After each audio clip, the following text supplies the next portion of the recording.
हर हर महादेव साथियों, आप सभी का मेरे चैनल लव यू जिंदगी में तहे दिल से स्वागत है। आप सुन रहे हैं आशा वर्मा की लिखी हुई कहानी तेरे संग यारा का 20वां भाग। पलक और परिधि दोनों एक साथ ही आगे बढ़ी, लेकिन पीछे वाली गाड़ी का नाम सुनते हुए परिधि का गुस्सा और बढ़ चुका था। उसने जानबूझकर अपने कंधे से पलक को एक ऐसा झटका दिया कि पलक मुंह के बाल गिरने के हो गई। पलक की आंखों के आगे अंधेरा सा छा गया था। तभी अचानक से उसे ऐसा महसूस हुआ कि उसकी आंखों के आगे हथेली का वही काला तिल लहराया हो। पलक का दिमाग तो बिल्कुल सुन सा हो गया। कैसे भूल सकती थी ये तिल? यही तो उसे बहुत कुछ याद दिलाता था, और सबसे तो बड़ी बात थी कि मुस्कान की भी बाएं हथेली पर ठीक इसी जगह ये तिल था।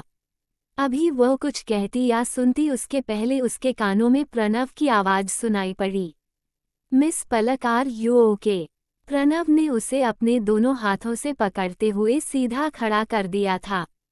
पलक में धीरे से हाँ में सर हिलाया।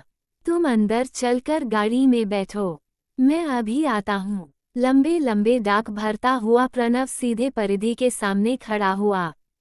फाइल दो। गुस्से में प्रणव सारे लिहाज रखकर भूल जाता था। प्रणव को इतने गुस्से में देखकर परिधि एक पल के लिए शॉक्ड हो गई। फिर उसने धीरे से कहा, मैंने कुछ नहीं किया। मैं यह नहीं पूछ रहा हूँ कि तुमने क्या किया, मैंने देखा है कि तुमने क्या किया है। चुपचाप फाइल दो। प्रणव ने हाथ बढ़ाकर परिधि के हाथों से लगभग फाइल छीन ली थी। अब तुम हमारे साथ मीटिंग में नहीं जाओगी। जाओ ऑफिस में बैठकर जो डिज़ाइन तुमने फाइनल किए हैं उनकी फिटिंग देखो। प्रणव फाइल लेकर पीछे पलट गया। पर सर, परिधि पीछे से चिल्लाई। मिस परिधि, तुम्हें एक बार में सुनाई नहीं पड़ता? मैंने कहा ना कि अब तुम हमारे साथ है नहीं जा रही हो। इसके पहले कि मैं तुम्हारी मॉडलिंग एजेंसी के साथ अपने सारे कॉन्टैक्ट खत्म कर दूं, तुम मेरी नज़रों से ओझल हो जाओ। आउट! प्रणव ने गुस्से में चिल्लाते हुए कहा। उसका गुस्सा देखकर परिधि सहम गई थी। वह जानती थी कि गुस्से में प्रणव ऐसा कर सकता था, लेकिन कहीं अगर उसने मॉडलिंग एजेंसी के साथ कॉन्टैक्ट खत्म किया तो मॉडलिंग एजेंसी परिधि पर अच्छा खासा जुर्माना भी डाल देती। मजबूरी में अपने मन में पलक को कोसते हुए वह पीछे मुड़ गई। कुछ देर बाद ही पलक और Pranav Rajput group of hotel के एक 5 स्टार होटल में पहुंचे। गाड़ी जैसे ही होटल के दरवाजे पर लगी, पलक ने अपने हाथों में ली हुई फाइल को मजबूती से पकड़ लिया, जैसे कि नीचे उतरने की हिम्मत बढ़ रही हो। जहां नहीं आना चाहती थी वहां आ चुकी थी, और अब यहां मौजूद लोगों का सामना करने से कतरा रही थी। तब तक प्रणव अपनी तरफ का दरवाजा खोलकर बाहर निकल चुका था। मिस पलक, गाड़ी में ही रहने का इरादा है या बाहर भी आओगी? प्रणव ने पलक के साइड बाहर से ही गाड़ी के शीशे की तरफ झुकते हुए पूछा। Yes sir. पलक तेजी से गाड़ी से उतरी। पलक को देखते ही ड्यूटी पर मौजूद सिक्योरिटी गार्ड ने एक जोरदार सैल्यूट मारा, जिसको देखकर प्रणव के होठों पर एक तीखी मुस्कुराहट फैल गई थी। प्रणव के साथ पलक रिसेप्शन पार करते हुए ऊपर मीटिंग हॉल की तरफ जा रही थी। जितने लोगों ने पलक को वहां पर देखा था, सब एक खुशगवार हैरत से भर गए थे। कुछ सर झुकाते हुए उसे विश भी कर रहे थे, जबकि पलक में तो अपना सर बिल्कुल नीचे झुका रखा था। प्रणव जानता था कि पलक इस होटल के मालिक की बेटी है, लेकिन जानबूझकर उसने पलक को सताने के लिए उसकी तरफ झुकते हुए पूछा, लगता है कि यहाँ पर तुम्हारा आना जाना काफ़ी है। लगभग हर एक स्टाफ तुमको पहचानता है। पलक में धीरे से कर उठाया, लेकिन जवाब में कुछ कहा नहीं। समझ सकता हूँ, तुम्हारा काम ही ऐसा है कि हर तरह की मीटिंग के लिए इस होटल में आना होता ही होगा। कहते हुए प्रणव ने मीटिंग रूम का दरवाजा खोल दिया। पलक उसके शब्दों को लेकर सोच में पड़ गई थी। किस तरह की मीटिंग के लिए? दोनों मीटिंग रूम में पहुंच चुके थे।